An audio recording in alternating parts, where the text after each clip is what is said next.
Hey everyone, Sirturmund here again, bringing you another LOR video. This time I'm bringing you Nightfall Aggro. So this deck is very fun. It can do some crazy plays and it can aggro people down really quickly.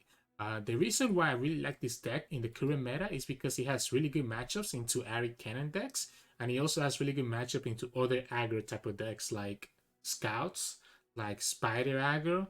Uh, so if you're someone that's running into a lot of those type of aggro decks, I recommend playing this deck because it's kind of like the best aggro anti-aggro deck that's out there. My cards are pretty straightforward, but there are a couple of things that are different from how some people run Nightfall Aggro.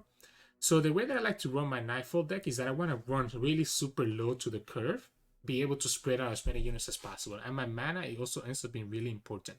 So with that said, I end up running actually 10 different one drops. So 3 Lunari Dustbringer, 3 Onlookers, 3 Deflights, and then 1 Soldier, just to be able to have another way to trigger Nightfall. This allows me to go really super low to the curve and be able to kind of aggro them down really fast, as you will see in some of the gameplay videos that are going to be in this, in this video here. I do like the Fading Memories because you can do a pretty neat interaction where you can put it on the flight and the flight will trigger before the ephemeral happens, so you still get to draw with the flight and send it back to your deck, or you can just use it on the Stinging Onlooker as a way to push more damage, or just as a way to put it on the Doom Beast to be able to, again, do some more damage. So it's all about doing damage. The Heavens Align is a really cheap way to trigger Nightfall while also giving you another Nightfall card in return. I have found that like all the Nightfall cards, pretty much almost every Nightfall card can have a very big impact. So even if you get like a random Nightfall card, it can end up swinging the game depending on what you get, right? Like some of the targets that you can get that can be kind of game changing here could be Moonlight Affliction. The Clubbing Way has won me a couple games. Doom Beast can be really good when you get it from the Nightfall. There's also, where is the Sith drop? Apparently I don't own him, but the Moonstalker Signals can be game changing as well if you get him from the Heavens Align. And also if you can get him from the Unspeakable Horror, right? The rest of the deck is pretty straightforward Nightfall. So Diana with the buff can be amazing now. Shade Stalker, Pale Cascade, etc. I like the Sky Shadows because, like I mentioned earlier, this deck plays really low to the curve and really cares about the mana as much as possible. The Sky Shadow will almost always be active, and you can play it, get 2 mana back while giving you a fearsome blocker or another unit that you can push damage with, right? Onto Dust is super key card as well, giving you draw and able to trigger something like Doom Beast again, or even trying to do a sneaky lethal with triggering the Stinging Onlooker twice. And then obviously one of the key cards in the deck is going to be Nocturne. Can finish up games by creating the fearsome, allowing all your cards to be able to get through. And there's not a lot of fearsome blockers in the current meta, so you can usually do a lot of good damage. And one of Moonlight Affliction, when there's some games that you know, have trouble finishing off, you can try to finish it with Affliction, or if you need to defend against something critical, you can silence their units. All in all, this deck has done me really well. I actually reached Masters with this deck in my EU account, and then during this recording, I ended up getting about 100 LP with it. So I really recommend it. It also does really well versus Poros. So again, does really well versus pretty much all those aggro decks that are trying to rush you down fast, because you have all the heals and all the way to control their board with Diana and Unspeakable Horror that they cannot do anything about it. But anyways, hope you enjoy the gameplay and hope to see some of you playing Nightfall here in the future. Thank you for watching. So here we're going to be going against Xerath Targon. Not sure what this deck is about. So when you play Nightfall Aggro, I think you really want to just be able to kind of grind them down as soon as possible. Kind of just, kind of this version of the deck at least plays like super aggro. So let's kind of see how that goes. I kind of go that way and go from there. I'm okay with the Fading Memories. One really cool trick is that you can do Fading Memories into the flight. And when the flight hits, it's still like the effect of shuffling back into the deck happens before the ephemeral kills it. So you actually end up kind of drawing 2 times. So I'm actually trying to see if it's better to just do the Fading and do the Lunari Stalker, or if it's better to do the Ayana here. Because this will stop me from being able to bring anything out on the field. Because what I'm concerned about is if he has the Rock Hopper, I don't want my Diana to have the vulnerable. So maybe it's okay to do it like this. And at least we have the the Nightfall from the elusive trigger. I don't want to commit to Diana right now. And yeah, I figure he had the Rock Hopper, but if we summon Diana first, we would have never done the Rock Hopper into the Diana. And here we can just do the Lunari chase stuff. Or we can even do the Sky Shadows, depending on what he plays right here. So the Sky Shadows is nice because the Sky Shadows means that we can do Unspeakable Horror on one of these two Rock Hoppers and be okay that way. I wonder if it's better to actually save it now. So we're gonna do it on the flight because this getting the vulnerable doesn't matter because obviously it's just gonna go away when it gets recalled back into our hand. We can play Diana.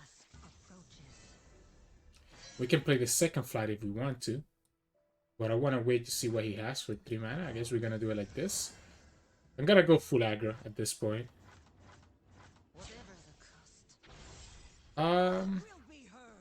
Yeah, we can do this.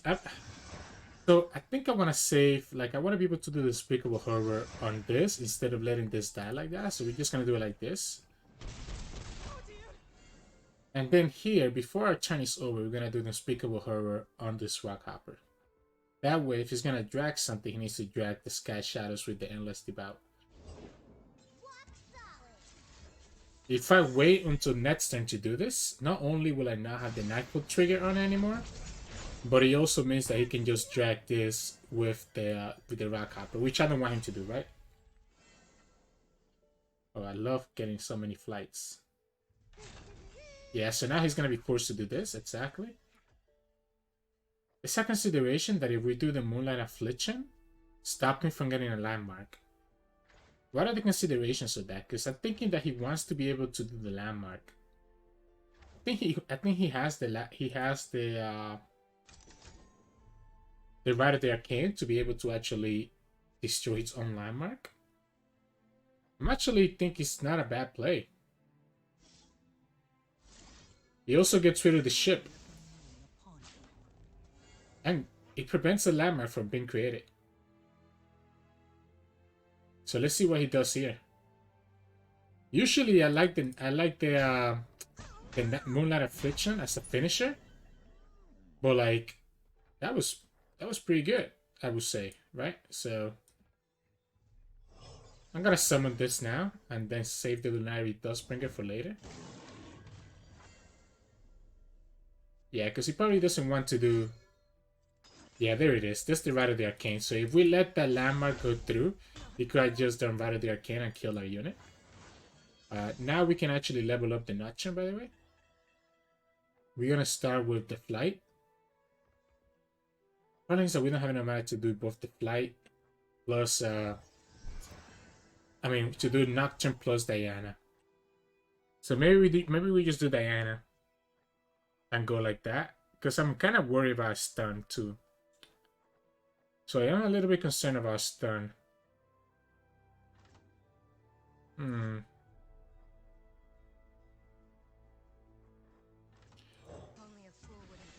This is much worse than anything else I could have done, to be honest. Because now, like, I'm trying to see if he does anything, but he's not doing anything. So we're just gonna go with the Nocturne and just present lethal this way. If he has the stun, then he has the stun. We don't need to drag anything. If he wants to kill this, he can't even kill it unless he commits like a Pale Cascade or something. So I'm gonna force him to do it. If he wants to kill the Nocturne, he's gonna have to block with the Waste Walker and commit a Pale Cascade. Otherwise, it's lethal. Yep, and there you go. Can I just aggro them down all the way to the bottom? Nocturne is such a game-winning card. So in this match, we're gonna be going up against Pink City. So this is the TF GP, although he's running Misfortune. I wonder if it's 2-2-2 or if it's like 3-2-1. It's hard to tell, obviously, because I don't know the things by memory. I like keeping Unspeakable Horror, and I really like keeping 2 Dianas, to be honest, or the Pale Cascade, because the things that the pinks are gonna be so annoying. This is tempting. The problem is that I don't really have any way to trigger the Nightfall, right? I'm gonna get greedy and I'm gonna keep the whole hand. I think if I can keep Diana in the field, I don't see a way that he wins. I'm okay doing this. It prevents him from getting the trigger here. So he can attack if he wants to, but then he's gonna have to sacrifice his crack checkers there. And he's gonna do it. That's actually pretty crazy to me, in my opinion. So the great thing about the Diana buff is that now you can put Diana down in the field and not have to worry about, you know, not getting Nightfall right away. Lucky for us, we got the Sky Shadows, so we can actually just play this right now and have enough mana for either Pale or the Unspeakable Horror. I want to see what he does first.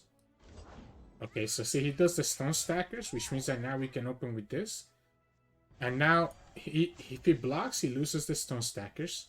If he doesn't block, then he's taking 3 damage. And then next turn, we can just block the Stone Stacker anyways. So that's kind of what I wanted to wait for by us slowing down there and not just playing it right away on our turn. Here, I'm okay doing the Diana, because he's going to enable our Unspeakable Horror to be able to land on the Chemist. Okay, that's a little bit unfortunate. I guess we can just do it. We can do it right now. And maybe we get something better.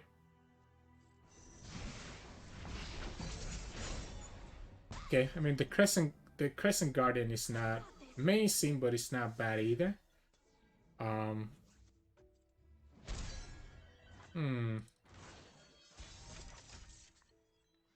Oh, that's perfect. That is perfect.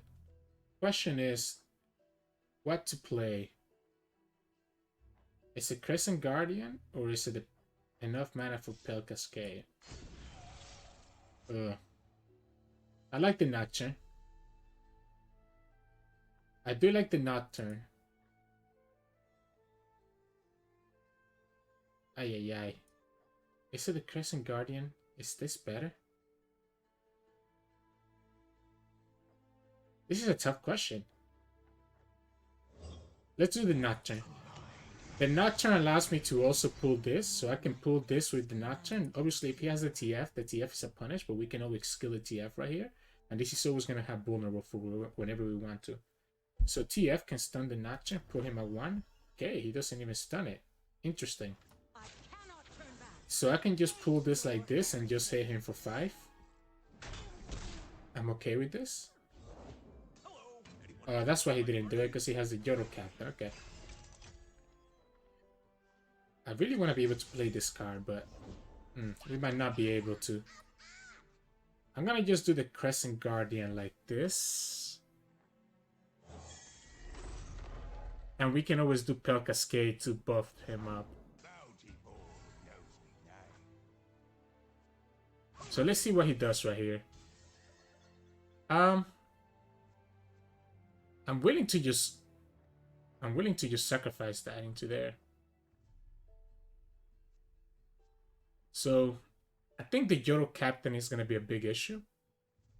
Trying to see if I can win with just Nocturne on the field. I guess I can try to pull something next turn.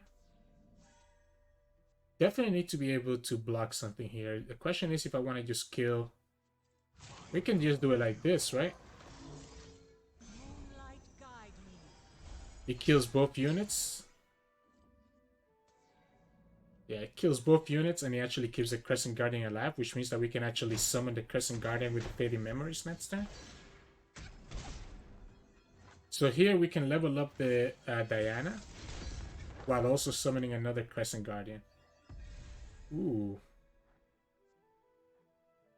The Heavens Align is going to be really powerful, by the way. I like doing this. This is going to be a lot of damage. And again, it levels up the Diana and it still gives us enough mana for Pale Cascade as well. So now we can pull this Jagged Butcher. Or if he for some reasons decides to summon the GP, we can also do it that way.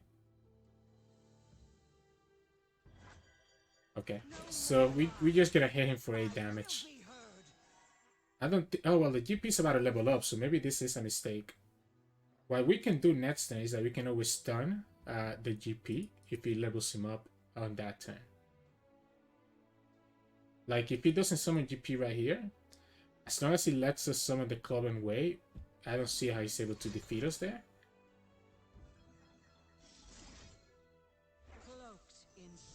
I like summoning this like this. I want to be able to have that extra blocker, I think. Now, he could have the Harpoon.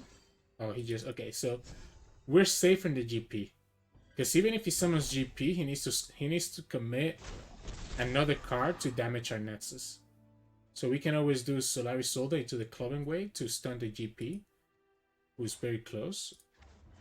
And again, it's also possible that he's only playing 1 GP, so maybe we don't need to worry about him that much.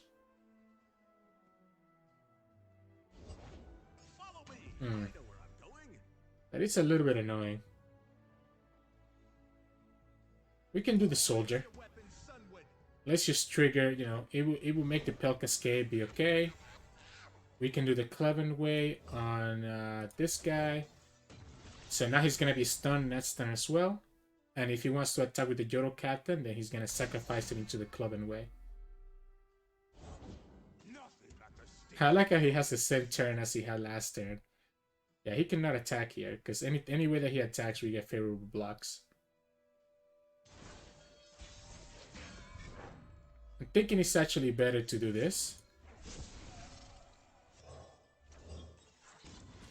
Just get rid of this. Get rid of all the high health units, and we even have enough mana to now also do the Crescent Guardian. So this stuns this unit, so it gets rid of more blockers. Because at this point we're just gonna try to win, right? So we get rid of a blocker. We can summon another Overwhelm unit while still having enough mana to do the Pale Cascade for Diana. He allows us to pull the highest health unit that he has.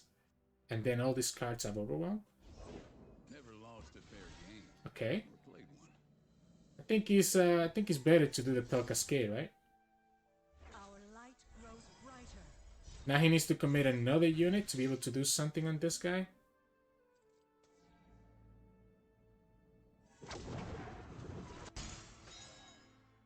And I feel like I'm gonna do this again. So this is a lot of damage that he needs to protect because of the Overwhelm. We can just drag this girl here. Again, we're gonna drag the card that has the highest health because we have Overwhelm in the rest of our units. So by dragging the card that has the highest health, we prevent that Overwhelm damage. Even if he blocks 4 here, or he was hoping for the Maker Rain to hit this 2, but even if he hit those 2, we still had enough damage, so yeah. Nice game. Again, just gotta go aggro and be mindful of the things that you can take, the trades that you can take. Okay. So our next victim for Nightfall is gonna be Targon's Peak. And I actually think that this is gonna be a bad matchup for us because they have enough AoE to kind of make a lot of our cards really bad. Oh man, so again, we have to worry about all the AoE that they have. I really like keeping the Nocturne actually, because the Nocturne, right, so they have a lot of ramp cards, which might not be that useful for the opponent. I like the Heaven's Align. I like the Heaven's Align as my Nightfall trigger, because this is an Aqua Hand. Because he also gives me a Nightfall unit, right? So, it gives me some outs in some ways. You can just do this one. Okay, I'll push the 3 damage. Obviously, he's gonna just have the Catalyst next turn. So the 3 damage is not gonna really do a lot. And here we can just play the Night Stalker. Again, I'm assuming that he's gonna do Avalanche or something like that. If he does the Avalanche right here, I think I'm okay taking that. Oh, wow, that's a big commitment. I don't think I agree with that commitment. Huh. I don't want to have to Fading Memories this card. But I think I have no choice. I'm gonna do this. And it's not bad, because then in our next attack turn, we can always summon the Solaris Soldier again. So now him committing that big Sunburst, I think, was a mistake. But we'll see. Maybe I'm the one who's getting ahead of myself here. Okay, so he's gonna try to heal. Do I wanna just do this now? Now we can wait. We can wait because we can also heal from it. And if I need to, you know, I'll use this as one of my triggers for Nightfall. Because the last thing I want is to just use this when I could have a better way to do it. Okay. So I'm going to do it like this. I'm going to do Unspeakable Horror into Unspeakable Horror. Or I could do Double Pale, by the way. Is Double Pale worth it? I don't think it is. I think it's actually better to just try to get another Nightfall card instead. That's unlucky. We're looking for units. We're looking for units. We're looking for units. Because at this point, I think we're in a position where... And we're going to take the draw here, right? So it's going to give us a 4 attack. They forced us to choose death or the blade. Yeah, it's going to give us 4 attack right here. I think we're going to kind of go all out over here. A funny trick, you can actually add 2 damage to the Stygian Onlooker by doing the Unto Dust. Is that enough for lethal? We'll have to see. Yep, it is. So we can do this. And it gives it an additional 2 damage. So now this is actually lethal right here. Because the Nightfall ability gives him another extra damage. So ended up working out there pretty quickly against that deck with a lot of AoE. So in this matchup, we're going to be up against Kennen Ahri. So I actually think that this is one of the reasons why Nightfall might be a good choice in this meta. Because I actually believe that it does really well versus Ahri Kennen decks. We want to have... So the key way that you beat the Ahri Kennen decks is going to be through Nocturne. So you want to be able to get the Nocturne. To the point that I think I'm going to do the Flight plus the Fading Memories. To be able to try to draw more, right? And kind of put some pressure on him that way. Especially if he does that. Because what he's going to have to do is that he's going to have to either summon another Morn. Oh, and we drew the Nocturne. So maybe... I think it's still better to do the Fading Memories on the Flight. Because we can do this. And again, the ability from the Flight will trigger before the Ephemeral goes off. So he actually doesn't die. And if he wants to give me this, if he wants to give me both of them, I'm okay with that. Wow, he actually ends up just letting me draw twice. Okay, so what he's looking to do here, he's going to try to push as much damage as possible. Which is, you know, completely... Like, it completely makes sense that he's doing it that way as well. I'm okay doing the Flight. I think I'm good taking the Morn now. So now I'm okay doing this.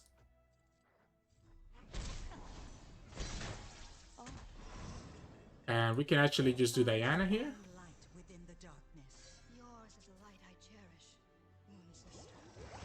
Okay, so he tapped to 4 mana. So my problem here is that if I do the Nocturne, he can just recall him, right? I still think it's better to do it that way rather than doing it any other way. And I like doing this on the Ahri, by the way. I like doing this on the Ahri. No more lies. I will be heard. Ay. I think, do I force it? Lunari, rise. Face So my concern right here is that he can always just do the homecoming, right? So by me doing this, I force the homecoming out. Even if I don't drag it, he can still homecoming. But if I don't drag this, he could just do something else aside from homecoming. So I want him to have to homecoming right here. Yep. So we always knew that he was going to homecoming. But if we didn't drag the Ahri, then he could have just done something else. So that's why I wanted to do it that way. I think he's going to be in a lot of trouble. I do need another Nightfall card, unfortunately. If I don't get another Nightfall card, then I have no way to level up Nocturne next turn. promise of a new moon upon you, Bloom Tender. I wonder if he's actually right. Don't let the fluffy tails fool you. It's actually right to do this. Like, I think it's actually right to do Unspeakable Horror. Care that the hunt does not consume you, Ahri. Especially now that he tapped out of... especially now that he tapped out of a lot of answers. I think it's always correct to do the Unspeakable Horror. Because the only answer that he could have now is the Recall. And the Recall will be a little bit punishing, right? But it wouldn't be like the worst thing in the world.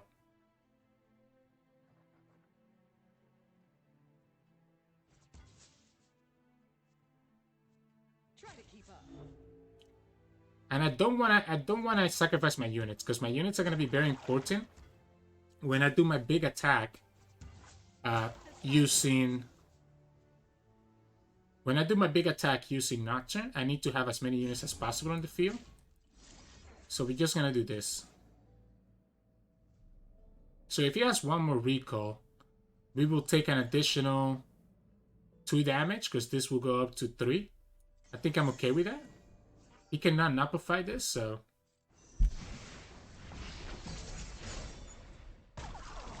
I'm actually thinking that it was probably better to actually trigger the flight.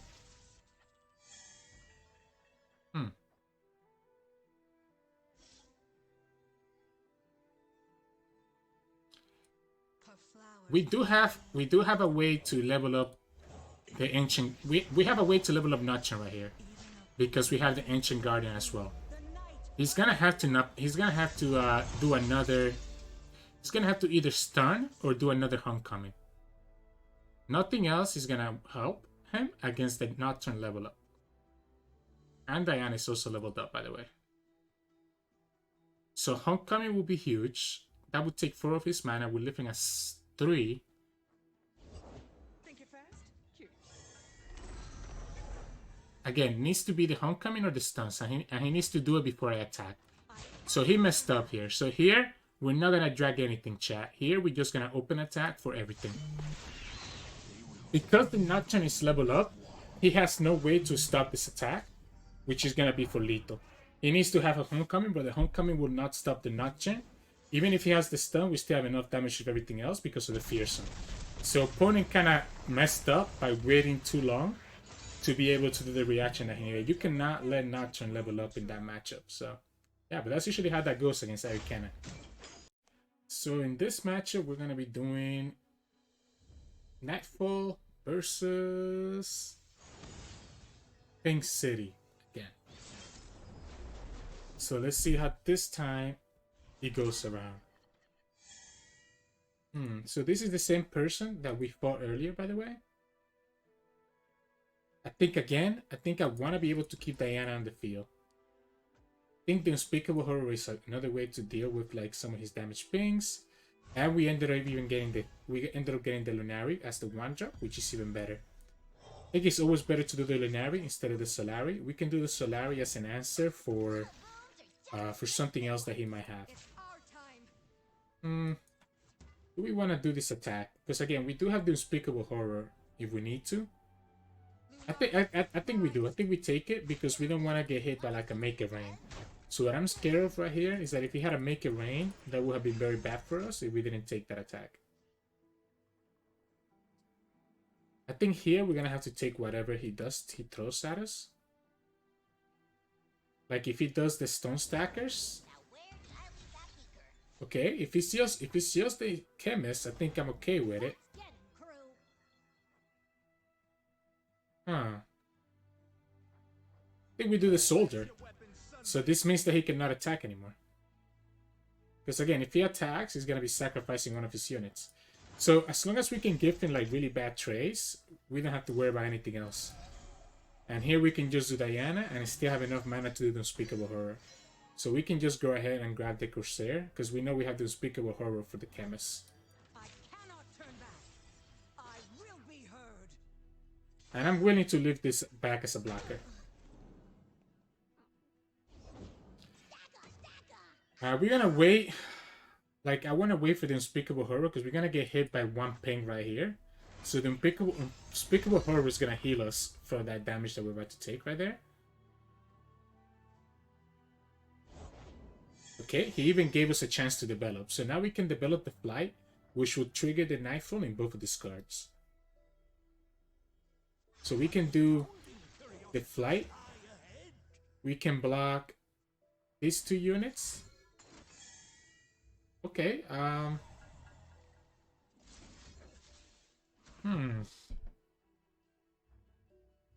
there's a chance that we might get like a 1-drop. So let's do this now, because there's a chance that we might get the 1-drop, right? Or that we get the 3-drop. Okay, well that's not gonna help us. That's not gonna help us. Now I kind of wish that I did that instead on that one.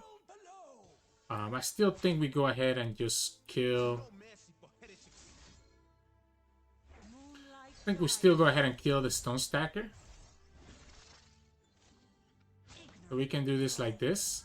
Unfortunately, it does mean that our Diana is gonna be at 1 HP, and we just threw another Diana away, right? Now she can level up here quickly, because we can level her up by activating Nightfall. The problem is that we do not have the Nightfall activator, and I lie, we do. Oh wow. I wonder if this is actually better.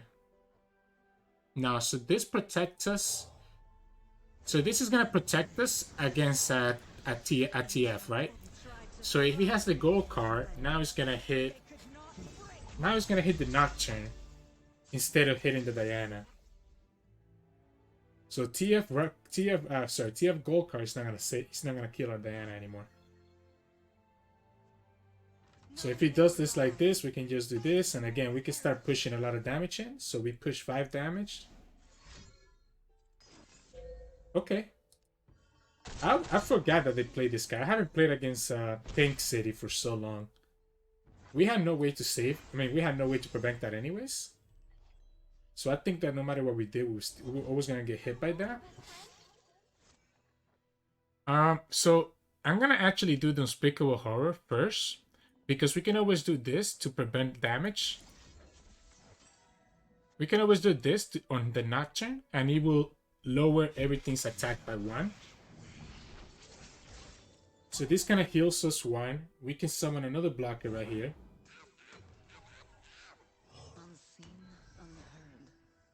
Yep. And I really don't want to go. I really don't want my Nocturne to be at 1 HP. So we're going to do it like this. And I'm going to leave this alive because we know it has the vulnerable on it.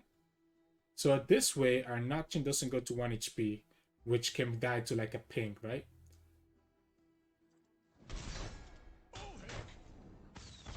And we can just summon the Night Stalker into the Unto Dusk, by the way.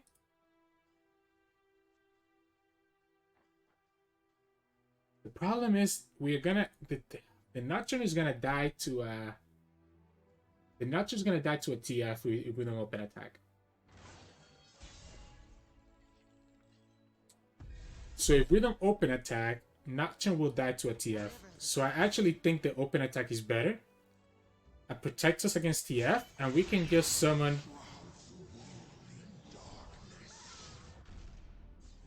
We can just summon this guy as a blocker in case that the. Okay, so Pokey Stick. I really rather trigger. I guess we don't need to play it right now. So I think I want to trigger the Nightfall on this card instead, right? But I think it's better to just have enough mana to play this next turn. Yeah, so we can. I think we're fine like this. We have enough blockers for his open attack. We even have a big blocker for everything else. We're never gonna take advantage of that night. We're never gonna take advantage of that night. Daybreak, unfortunately.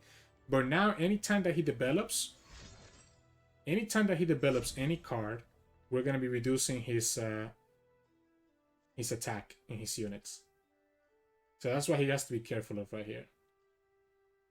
Because we can play the Sky Shadows, for example, and reduce everything by 1. Play the Flight, reduce everything by 1. Etc, etc. And because we have the fearsome, yeah, that's not gonna help. Because now we can just do this. And it reduces everything by 1. And we have another Unto Dusk to reduce everything by 1 again. Okay. Now we don't even need to do that. We can just do it I prefer doing this, by the way. Because it doesn't matter. We get this right back, right? So the problem is that this is very vulnerable to dying. So we need to be careful that this doesn't die. Yeah, there you go. That's what I was a little bit scared of.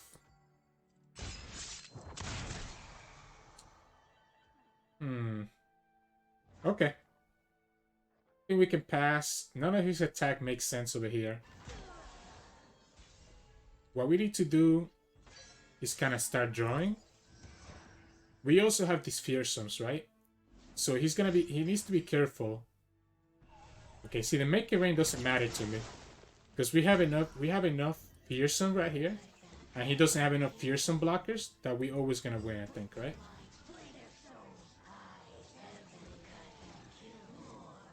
Yeah, look at all these fearsome. He doesn't have any fearsome blockers. Wow, Evershade Stalker for the win, huh?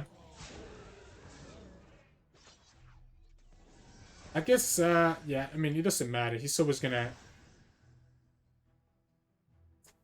Because he's always gonna block this, right? So might as well just pull it now. And go like this. He needs to have a ping here, which will be his last card.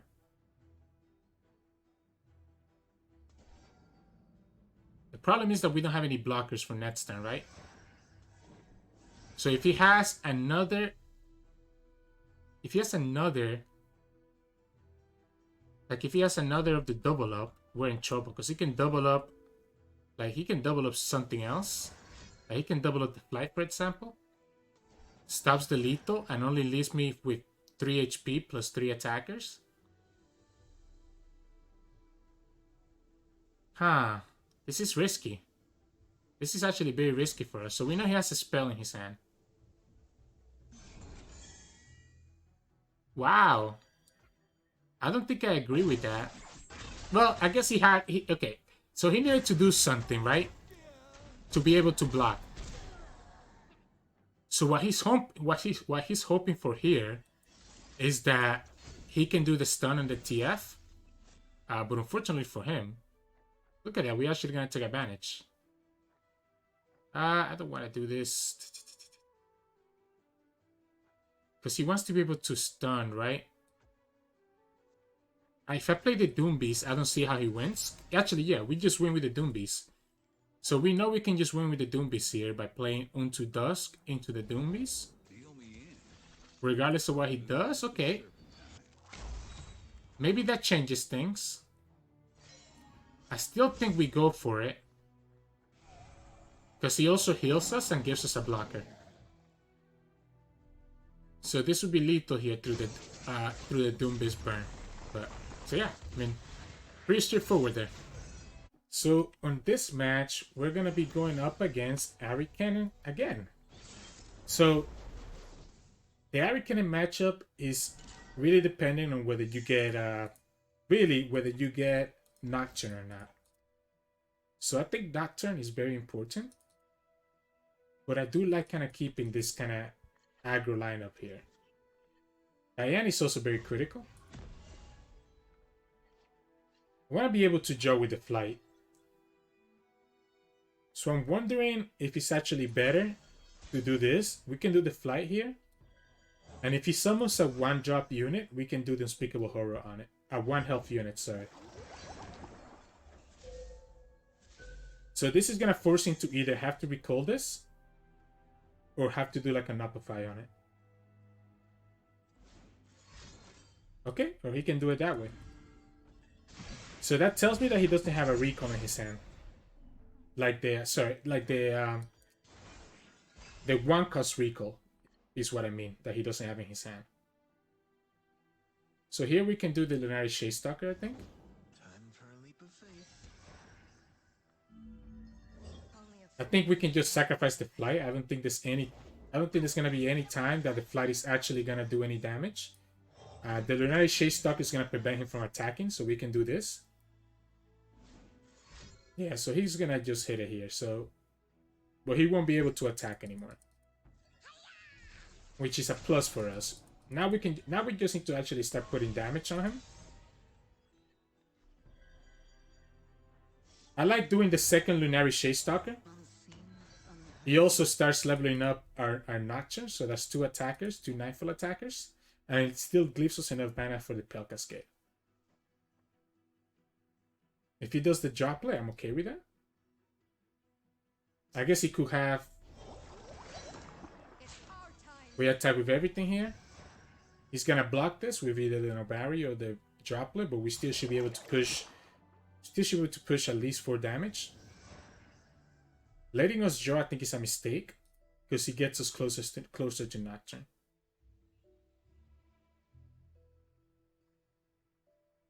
So I'm not sure I agree with this if he lets us draw right here. Ah, okay, so he's gonna just recall it that way. So Pale Cascade doesn't save it because this is gonna be dealing 2. Which is a good play. So that's the second cannon. But the problem is that everything's still full health. We can also start draining him down, by the way. We have the Doom Beast, right? So, and there's the Nocturne. Think you're fast? Cute. So now how does he do this?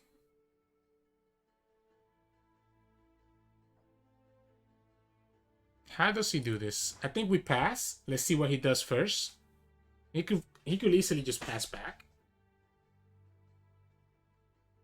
which would be scary. But he doesn't even pass back anyway, so we can just do Nocturne right here. And it's okay that we don't trigger the Nightfall, by the way, because what we're gonna do next is we're just gonna open attack with the Lunari Shadestalker and the Nocturne, which will automatically level up the Nocturne. And the only way that he can beat us from there is gonna be the Blade Twirler bouncing something back. He might get greedy here, and he might actually attack using the Blade Twirler. We'll have to see. But the idea here is that we're gonna beat them. We're gonna beat them through the fearsomes. He's gonna get a blocker, right? Because once he attacks with Ahri, it's gonna give his Fey Blade Twirler an extra 2 attack to take him to 3. We know he already used a Twin Discipline, by the way, so we can kind of put him out of having that second discipline. Okay. We're gonna keep enough mana so that we can block the Blade Twirler if we need to.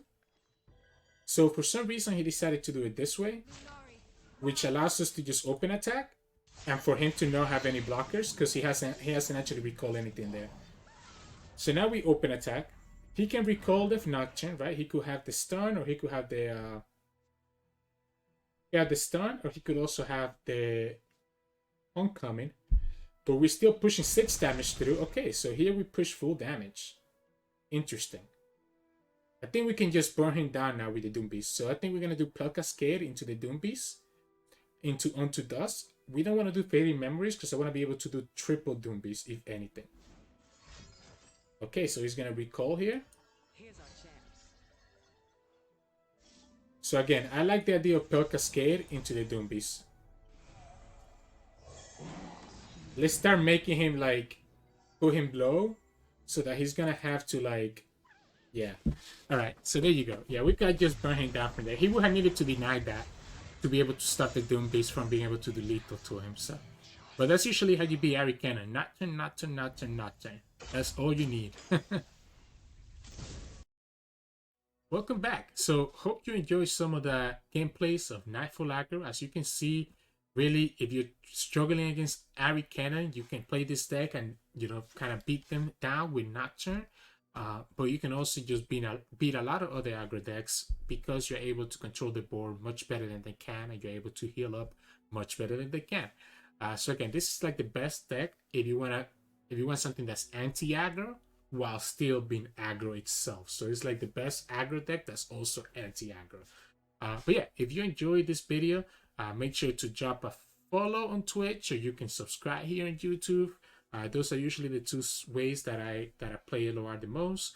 I also got a new mic, if you guys noticed during this video. So if the volume is still too low or if it's too high, please drop a comment below, because I need to be able to kind of modify those sound settings. But anyways, hope you enjoyed the video. I'll see you all again on next time. Have a good one.